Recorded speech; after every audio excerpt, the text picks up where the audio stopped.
पुराने समय की बात है।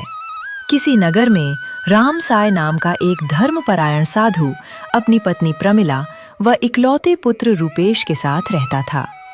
वह कृष्णा जी का परम भक्त था। इस वर्ष भी शांति मन से उसने व्रत रखा तो रात को सपने में भगवान कृष्णा जी ने उसे दर्शन दिए और कहा, भक्त रामसाय, मैं तुमसे प्रसन्न हूँ। तुम मेरा एक मंदिर बनवा दो। तुम्हें यश और धन दोनों मिलेंगे। सुबह जागने पर उसने पत्नी प्रमिला को अपने सपने के बारे में बताया। सुनकर प्रमिला उदास होकर बोली, स्वामी, यह एक कठिन कार्य है। मंदिर बनवाने में तो बहुत सारा धन लगेगा। प्रमिला, कठिन अवश्य है, परंतु असंभव नहीं। हम लोग निर्धन अवश्य हैं, परंतु ईश्वर पर हमारा अटल विश्वास है। कृष्णा जी की कृपा से धन का प्रबंध भी हो जाएगा। फिर पूजा पाठ करने के बाद रामसाय घर से निकल पड़ा और सोचने लगा, क्यों ना मैं मंदिर निर्माण के लिए अपने यजमानों के पास जाकर दान देने की प्रार्थना करूं। श्रद्धालु लोग इस धार्मिक कार्य में मेरी अवश्य सहायता करेंगे। यह सोचकर रामसाय सबसे पहले नगर साहूकार के पास पहुंचा। साहूकार बोला, आइए मुनि महाराज, जी कैसे कष्ट किया। यजमान, मैं कृष्णा मंदिर बनवाना चाहता हूँ। कृपया करके इस शुभ कार्य के लिए आप दान देकर मेरी सहायता करें। उत्तम विचार है मुनि महाराज, हम दान अवश्य देंगे। नगर साहूकार धार्मिक प्रवृत्ति वाला व्यक्ति था, इसलिए उसने पहले रामसाय को दान स्वरूप 1100 मुद्राएं दी और कहा, कोई और सेवा हो तो आज्ञा कीजिए मुनि महाराज। यजमान, दान राशि के लिए मैं आपका आभारी हूँ। कृष्णा जी आपको सदा प्रसन्न रखें। घर लौटकर रामसाय ने नगर साहूकार द्वारा दी गई दान राशि अपनी पत्नी को सौंप दी और कहा, प्रमिला, ये सारा धन मंदिर के लिए है, इसे संभाल कर रख दो। अगले दिन रामसाय अपने एक अन्य यजमान के यहाँ पहुंचा और मंदिर के लिए दान देने की प्रार्थना की। यजमान बोला, रामसाय जी, कल हमारे यहाँ कथा का कार्यक्रम है, इसलिए आप अवश्य पधारें। हवन आदि भी संपन्न होगा। आप सपरिवार भोजन यहीं करेंगे। मंदिर के लिए दान मैं उसी समय दे दूंगा, ठीक है? यजमान, मैं अवश्य आऊंगा। अगले दिन रामसाय सपरिवार वहां गया और कथा व हवन आदि के पश्चात भोजन किया। फिर यजमान ने उसे दान राशि दी और कहा, ऋषि जी, मेरी ओर से मंदिर के लिए 500 स्वर्ण मुद्राएं स्वीकार कीजिए। ऋषि बोला, भोजन अत्यंत स्वादिष्ट है। कृष्णा आपको प्रसन्न रखे। इस प्रकार 7 महीने में रामसाय के पास मंदिर बनाने योग्य काफी धन इकट्ठा हो गया। रामसाय सोचने लगा, कृष्णा बाबा बड़े कृपालु हैं। अब मेरा मंदिर बनवाने का सपना अवश्य पूरा हो जाएगा। मंदिर की महिमा दूर दूर तक फैलेगी और रोज हजारों भक्त दर्शन के लिए आएंगे और धर्म लाभ उठाकर कृष्णा का आशीर्वाद पाएंगे। रामसाय के पड़ोस में सुखीरा रहता था। वह नास्तिक था। दिखावे के लिए वह छोटा मोटा धंधा करता था, परंतु उसका असली काम चोरी करना था। उसकी शक्ल डील रामसाय से काफी हद तक मिलती जुलती थी। उसे पता था कि रामसाय के पास मंदिर बनाने के लिए काफी धन इकट्ठा हो गया है। वो सोचता है, ऋषि दान के धन से मंदिर बनवाकर यश और धन कमाने के फेर में है, किंतु मैं ऐसा कभी नहीं होने दूंगा। इसलिए वो रात को जब चारों ओर सन्नाटा छाया हुआ था, अपने घर से निकला और चुपके से रामसाय के घर में घुस गया। उसने मंदिर के लिए इकट्ठा किया गया धन चुरा लिया और सोचने लगा, अब मुझे कई वर्षों तक चोरी करने की आवश्यकता नहीं पड़ेगी। अब मैं खाऊंगा, पीऊंगा और मौज करूंगा। सुबह ऋषि जागेगा तो अपना सिर पकड़कर अपने कर्मों को रोएगा। चला था बड़ा मंदिर बनवाने। सुबह उठकर रामसाय ने धन गायब पाया तो उसके हाथों के तोते उड़ गए। वो अपनी पत्नी को रोते हुए बताने लगा, हमारे भाग्य फूट गए। राधा, मंदिर के लिए इकट्ठा किया गया सारा धन चोरी हो गया है। ये देखो, संदूक खाली पड़ा है। ओह नहीं! फिर पत्नी को रोता बिलखता छोड़कर रामसाय कुछ सोचकर अपने पड़ोसी के घर पहुंचा और कहने लगा, भाई सुखीरा, रात के समय तुमने मेरे घर में किसी चोर को घुसते हुए देखा तो नहीं? मेरे यहाँ चोरी हो गई है। ऋषि जी, मैं तो कई दिनों से बीमार पड़ा हूँ, इस बारे में मुझे कोई जानकारी नहीं है। ऋषि बोला, सुखीरा, मुझे दुख है कि कष्ट के समय तुम्हें परेशान किया। मैं जाकर वैद्य जी को बुला लाता हूँ। नहीं ऋषि जी, आप जाओ, मैं वैद्य जी को स्वयं बुला लूंगा। रामसाय को उस पर जरा भी संदेह नहीं हुआ।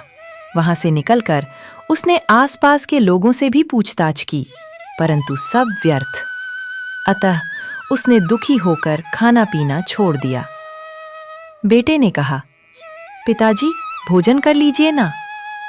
तुम भोजन कर लो बेटा, मुझे भूख नहीं है। पुत्र रूपेश बुद्धिमान था। उसने दुख में डूबे पिता से कहा, पिताजी, धन चोरी हो जाने से हम भी दुखी हैं, परंतु होनी बलवान है, उसे कोई नहीं टाल सकता। कृपया कर आप भोजन कर लीजिए, अन्यथा मैं भी भूखा सो जाऊंगा।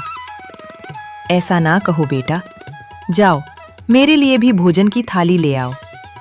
भोजन करने के पश्चात रुपेश कहने लगा, पिताजी, क्यों ना हम नगर के मुख्य मार्गों पर भजन गाकर मंदिर के लिए धन इकट्ठा करें?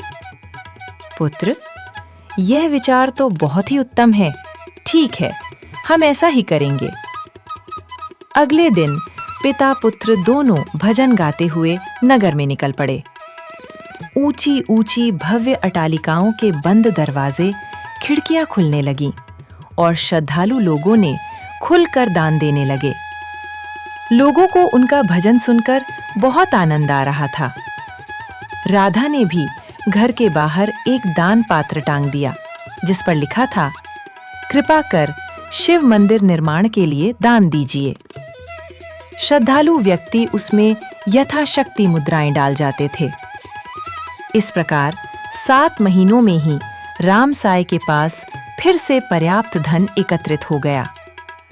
राधा कहने लगी, स्वामी कृष्ण की कृपा से हमारे पास फिर से काफी धन इकट्ठा हो गया है। अब आपको शीघ्र ही मंदिर बनवाना शुरू कर देना चाहिए। तुम ठीक कहती हो राधा, ऐसा ही होगा। परंतु दूध का जला छाछ को भी फूंक फूंक कर पीता है, इसलिए मैं रात के समय जाग जाग कर धन की रखवाली करूंगा। पिताजी, आप निश्चिंत रहें। यदि चोर ने दोबारा से आने का दुस्साहस किया तो मैं उसकी डंडे से पिटाई करूंगा। शाबाश बेटे, जीते रहो। रामसाय की प्रार्थना पर नगर सेठ ने उसे एक भूमि का टुकड़ा मंदिर बनाने के लिए दान में दे दिया। 3 माह की अवधि में कृष्णा मंदिर बनकर तैयार हो गया। उस विशाल व भव्य मंदिर की शोभा देखते ही बनती थी। मंदिर की स्थापना से सभी रामसाय का सम्मान करने लगे, जबकि उधर नास्तिक सुखिरा की रातों की नींद हराम हो चुकी थी। फिर वह सोचने लगा, ऋषि ने तो दोबारा धन इकट्ठा करके मंदिर बनवा लिया, मुझे फिर कुछ करना होगा, मगर क्या करूं? और एक दिन उसे यह अवसर मिल ही गया। रामसाय ने एक प्रसिद्ध मूर्तिकार से शिवजी की मूर्ति बनवाई। मूर्तिकार ने उस मूर्ति को पूर्णिमा के दिन देने का वचन दिया, इसलिए रामसाय पूर्णिमा के दिन मूर्ति लाने के लिए निकला। जब सुखीरा ने उसे देखा तो वो उसके पास आया और कहने लगा, किधर जा रहे हैं ऋषि जी? मूर्तिकार के पास कृष्णा जी की मूर्ति तैयार करने को दी है। वही लेने जा रहा हूं। सुखीरा ने कुछ सोचा और बोला, ऋषि जी, बुरा ना मानो तो मैं भी तुम्हारी सहायता के लिए साथ चलूं?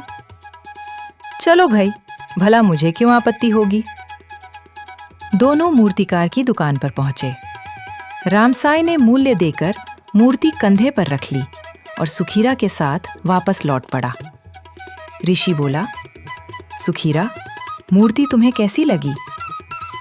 ऋषि जी, यह अत्यंत सुंदर है। ऐसा कहकर वह मन में सोचने लगा, मैं नास्तिक हूं। पूजा पाठ, व्रत उपवास मेरे लिए ढोंग है। मुझे क्या मूर्ति खाक सुंदर लगेगी? आधा रास्ता तय हो जाने के पश्चात सुखीरा ने रामसाय से आग्रह किया, ऋषि जी, तुम थक गए होंगे, इसलिए मूर्ति मुझे दे दो। रामसाय ने मूर्ति उसे दे दी और उसके पीछे चलने लगा। अचानक एक मोड़ पर पत्थर से ठोकर खाकर सुखीरा लड़खड़ाया और नीचे गिर गया। सुखीरा पैर पकड़कर कराने लगा, जबकि रामसाय दुख और पीड़ा से भर उठा और कहने लगा, कृष्णा जी की मूल्यवान मूर्ति खंड खंड हो गई। मूर्तिकार ने इसे महीनों श्रम करके तैयार किया था। वहीं दूसरी ओर सुखीरा चिल्ला रहा था, हाय मेरा पैर! ऋषि कहने लगा, अगर तुम सावधानी पूर्वक चलते तो तुम्हें ठोकर ना लगती और मूर्ति भी ना टूटती। सुखीरा बोला, मेरे पैर में चोट लगी है और तुम्हें मूर्ति की पड़ी है, बड़े स्वार्थी हो तुम। उसकी बात सुनकर रामसाय के मन को ठेस पहुंची और वह दुखी मन से घर चल पड़ा। रामसाय जब खाली हाथ घर पहुंचा तो राधा पूछने लगी, अरे क्या हुआ, उदास क्यों हो आप? और मूर्ति कहाँ है? बताता हूँ, पहले जरा जल पिलाओ, कंठ सूखा जा रहा है। पानी पीने के बाद रामसाय ने मूर्ति टूटने की बात राधा को बता दी। सुनकर राधा कुछ सोचने लगी। मेरा मन कहता है स्वामी कि सुखीरा हमारा शुभचिंतक नहीं है। यह तुम क्या कह रही हो गौरी?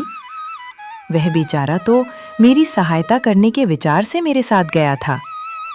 स्वामी, आप कृष्णा और सज्जन पुरुष हैं, इसलिए आप ऐसा सोचते हैं। वह बड़ा कपटी और नास्तिक है। वह हम लोगों से ईर्ष्या करता है। स्वामी, उसने जानबूझकर मूर्ति तोड़ी है। खैर छोड़ो, जो जैसा करेगा वैसा ही भरेगा। रूपेश कहाँ है? अपने मित्र के यहाँ गया है, आता ही होगा। आप मूर्ति टूटने का दुख मत मनाइए। हम मंदिर के लिए जेवर बेचकर नई मूर्ति बनवा लेंगे। मैं भोजन लाती हूँ। आप हाथ मुंह धो लीजिए। उसके बाद पत्नी के आभूषण आदि बेचकर रामसाय ने दूसरी मूर्ति बनवाई और मंदिर में स्थापित कर दी। इसके साथ ही भक्तों के लिए मंदिर के द्वार खोल दिए। हर रोज सैकड़ों भक्तजन मंदिर में आने लगे। सामर्थ्य के अनुसार वो मेवा, मिष्ठान, फल फूल आदि चढ़ाने लगे। इस मंदिर की बड़ी मान्यता बन गई। भक्तजन कृष्णा से जो भी कामना करते थे वो जल्द ही पूरी हो जाती थी। मंदिर की ख्याति तेजी से दूर दूर तक फैल गई। लोग अधिक मात्रा में दर्शन करने आने लगे। श्रद्धालु लोग भेंट में मुद्राएं, आभूषण व हीरे मोती आदि चढ़ा जाते थे। रामसाय उस धन को मंदिर में छोड़ देता था। एक दिन राजा का दूत रामसाय के पास आया तो वह घबरा गया। सैनिक बोला, भयभीत न होइए ऋषि जी, मैं आपको यह सूचना देने आया हूँ कि कल महाराज मंदिर में दर्शन के लिए आएंगे। सैनिक जी, यह तो हमारा सौभाग्य होगा, आप जलपान करके ही जाइएगा। नहीं ऋषि जी, मैं चलता हूँ। दूत के जाने के बाद राधा कहने लगी, स्वामी, जरूर महाराज संतान प्राप्ति की कामना लेकर आ रहे हैं। यदि कृष्णा ने उनकी मनोकामना पूर्ण कर दी तो हमारी निर्धनता दूर हो जाएगी। राधा, मुझे विश्वास है कृष्णा महाराज की मनोकामना अवश्य पूरी करेंगे। लेकिन रात को रामसाय ठीक प्रकार से सो नहीं पाया। उसे चिंता थी कि कहीं राजा किसी कारणवश रुष्ट न हो जाए। इसलिए सुबह मुंह अंधेरे पत्नी को साथ लेकर मंदिर की सफाई में जुट गया। कुछ देर बाद मंदिर से थोड़ी दूरी पर हाथी रुकवाकर राजा रानी के साथ पैदल चलकर आए और राधा कृष्णा की मूर्ति के सामने झुककर प्रार्थना करने लगे। हे प्रभु, मैंने इस मंदिर की बहुत मान्यता सुनी है, इसलिए रानी के साथ आपकी शरण में आया हूँ।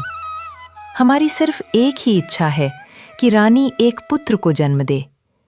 राधा कृष्ण जी, हमारी प्रार्थना भी सुन लो।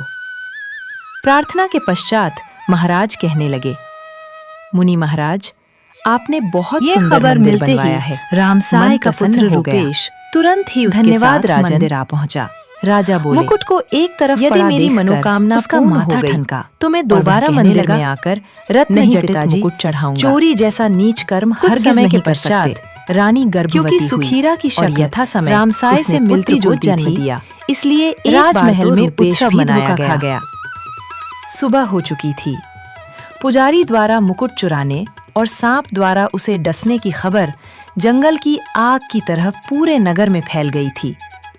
यह खबर सुनकर लोगों का झुंड मंदिर में पहुंच गया और वहां की स्थिति देखकर कहने लगे, हाँ, ऋषि रामसाय ने चोरी करने की कोशिश की थी। कृष्णा ने पापी को उसके पाप की सजा दे दी।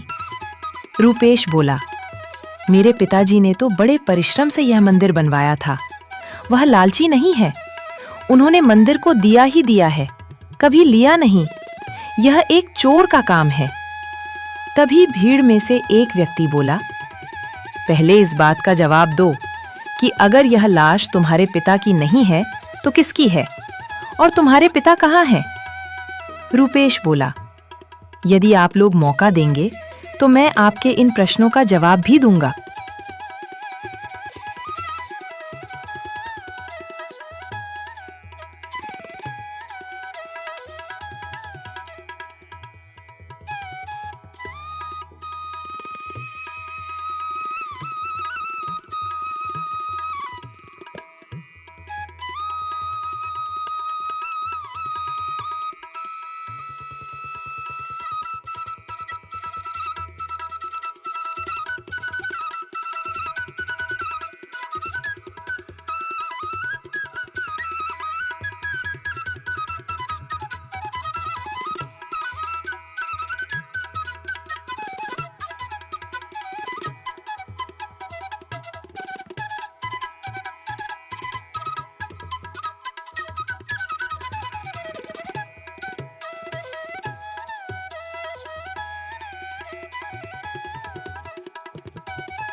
निर्धनों को कपड़े, भोजन आदि बांटे गए।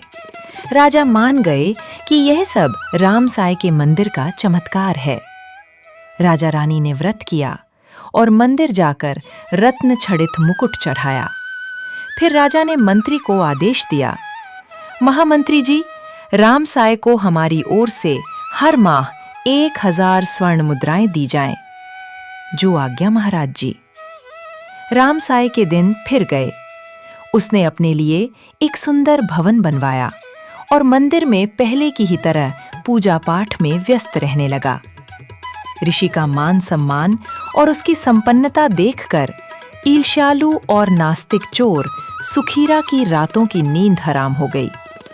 वो दिन रात एक ही बात सोचने लगा कि किस प्रकार ऋषि की सारी प्रतिष्ठा मिट्टी में मिलाई जाए। तभी उसे याद आया कि राजा ने मंदिर में मुकुट चढ़ाया था।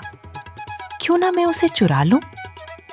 ये सोचकर वो रात को मंदिर के पीछे गया और रस्सी के सहारे मंदिर के भीतर पहुंच गया। संयोग से उस दिन पंडित रामसाय मंदिर में ही था। ये देखकर सुखीरा मंदिर के एक कोने में छिप गया और रामसाय के सोने का इंतजार करने लगा। थोड़ी देर बाद रामसाय की आंख लग गई और वह खर्राटे भरने लगा। सुखीरा ने सोचा, अब मंदिर में घुसना चाहिए, पर यदि ऋषि अचानक ही जाग गया तो। यह सोचकर उसने रामसाय के सिर पर डंडे से वार किया और रामसाय मूर्छित हो गया। सुखीरा मूर्छित रामसाय को उठाकर मंदिर के तहखाने में ले गया। फिर सुखीरा को एक योजना सूझी। उसने रामसाय के कपड़े उतारकर स्वयं पहने और अपने कपड़े मूर्छित रामसाय को पहनाकर खंबे के साथ बांध दिया। अब वह हूबहू रामसाय जैसा लग रहा था। अब अगर मंदिर के पहरेदार ने मुझे देख भी लिया तो वह धोखा खा जाएगा और सुबह लोग ऋषि के नाम पर थूकेंगे। उसके बाद वह कृष्णा की मूर्ति के सामने पहुंचा और मुकुट उठाते हुए कहने लगा, अब मुझे आजीवन चोरी करने की आवश्यकता नहीं पड़ेगी। फिर वह कृष्णा जी की मूर्ति की ओर देखकर कहने लगा, लोग तुझे भगवान कहते हैं, किंतु मेरी दृष्टि में तू पत्थर है। अगर तेरे में शक्ति है तो तू मुझे इस मुकुट को चुराने से रोक कर दिखा। फिर उसने कृष्णा जी की मूर्ति से मुकुट उठा लिया। अभी वह मुकुट को लेकर बाहर भी नहीं निकला था कि एक नाग तेजी से उसकी ओर बढ़ने लगा। उसने भागने की कोशिश की, परंतु नाग ने उसे डस लिया। सुखीरा नीचे गिर गया। उसके हाथ कृष्णा के चरणों पर जा लगे। मुकुट उसके हाथ से छूटकर दूर जाकर गिर गया। नाग के डसने से सुखीरा पूरी तरह बेहोश होकर नीचे गिर गया था। उधर चीख सुनकर पहरेदार डंडा लेकर भीतर की तरफ दौड़ा और सोचने लगा, अरे ये चीख तो ऋषि जी की मालूम पड़ती है। पहरेदार जब वहां पहुंचा तो उसने नाग को जाते हुए देख लिया ऋषि के साथ छल और वो किया। एकदम चिल्ला इसे पड़ा, कष्ट दिया। हाय, फिर भी इसने पुजारी जी मुझे को नाग नया ने डस जीवन लिया दिया। है। अगले एकाएक ही उसका पल वो हृदय दौड़ा परिवर्तन दौड़ा हो उठा। रामसाय के घर सभी पहुंचा लोग और सुखीरा उसके को घर पर घृणा की ये दृष्टि से सूचना देख रहे दी। थे, किंतु रामसाय उसे प्रेम से देख रहा था। सुखीरा ने मुकुट उठाया और कृष्णा मूर्ति पर चढ़ा दिया। फिर कहने लगा, प्रभु मैंने बहुत पाप किए हैं, मुझ अधम पर कृपा करो। उसके बाद सुखीरा ने रामसाय के चरण पकड़ लिए और फूट फूट कर रोते हुए कहने लगा, मुझे क्षमा कर दीजिए ऋषि जी, मैं बहुत ही नीच इंसान हूं। आज मैं अपने सभी गुनाह सब लोगों के सामने कबूल करता हूं। मैंने ही आपका मंदिर निर्माण के लिए संचित धन चुराया था। कृष्णा जी की मूर्ति जानबूझकर तोड़ी थी। वास्तव में मैं आपके यश और सम्मान से ईर्ष्या करता था, नास्तिक था। किंतु मैं मूर्ख भूल गया था कि यश और सम्मान भाग्य व सत्कर्मों से मिलते हैं। पंडित रामसाय बोले, मैं तुम्हें सजा नहीं बल्कि क्षमा करता हूं।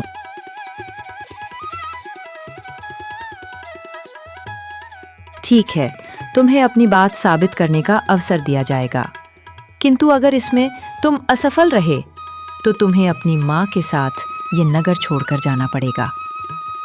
रूपेश बोला, आप लोगों का निर्णय मुझे स्वीकार है। रूपेश के साथ कुछ लोग मंदिर में उसके पिता को खोजने लगे। खोजते खोजते वो एक तहखाने में पहुंचे। तभी रूपेश को कोई खंभे से बंधा हुआ दिखाई दिया। रामसाय की मूर्छा टूट चुकी थी, किंतु मुंह पर कपड़ा बंधा होने के कारण वो बोल नहीं पा रहा था।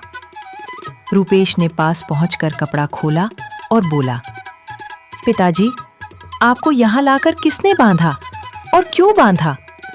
आपके सिर से तो खून बह रहा है। लोग कहने लगे, अरे ये तो रामसाय है। फिर कृष्णा की मूर्ति के सामने मृत कौन पड़ा है? रूपेश ने झट पिता को बंधन मुक्त किया। रामसाय ने उसे बताया, बेटा, नींद में होने के कारण मैं ये नहीं जान सका कि मेरी ये दुर्गति किसने की है। रूपेश ने पिता को मंदिर में घटने वाली सारी घटना बता दी। ऋषि जी को साथ लेकर सभी लोग कृष्णा जी की मूर्ति के सामने पहुंचे। तभी एक व्यक्ति ने जमीन पर पड़े हुए सुखीरा को पलटा तो देखा कि वो तो सुखीरा है। नगरवासी कहने लगे, हमें क्षमा कर दीजिए ऋषि जी, अब हमें विश्वास हो गया है कि ये छल सुखीरा ने किया है। नाग ने काटकर उसे दंड दे दिया है। ये देखकर रामसाय कहने लगा, बेचारा सुखीरा। भीड़ में कुछ सपेरे भी थे। उनमें से एक सपेरे ने आगे बढ़कर कहा, ऋषि जी, यदि आप कहें तो हम इस चोर का उपचार कर सकते हैं। ठीक है भाई, तुम इसका उपचार कर दो। लोग कहने लगे, अरे इस ऋषि का तो सिर फिर गया है। चोर का उपचार करने से क्या लाभ? फिर चोरी करेगा। ऐसा मत करो रामसाय जी। किंतु दयालु रामसाय ने किसी की एक न सुनी और सपेरों को विशेष क्रिया द्वारा सुखीरा का विष उतारने में लगा दिया। थोड़ी देर बाद सुखीरा जीवित होकर खड़ा हो गया। अब कहो, आगे तुम्हारा क्या करने का विचार है? सुखिरा बोला, मैं अब भविष्य में कभी चोरी नहीं करूंगा, मेहनत करके पैसे कमाऊंगा। पंडित जी बोले, मुझे तुम्हारे विचार जानकर प्रसन्नता हुई। आज से तुम्हारा नाम कृपा कृष्णा है, क्योंकि सुखिरा अब मर चुका है। मेरी मंगल कामनाएं तुम्हारे साथ हैं। लोग रामसाय का गुणगान करते हुए वहां से लौट गए। रामसाय को दिए वचन के अनुसार कृपा कृष्णा चोरी छोड़कर मेहनत करने लगा। सुबह शाम मंदिर आकर पूजन भजन करता और सुख से अपना जीवन व्यतीत करने लगा। तो इसी तरह की कहानियां देखने के लिए आप चैनल को सब्सक्राइब कर लीजिए। वीडियो अच्छी लगे तो उसे लाइक कीजिए और साथ ही साथ अपने अच्छे कमेंट करना बिल्कुल मत भूलिएगा।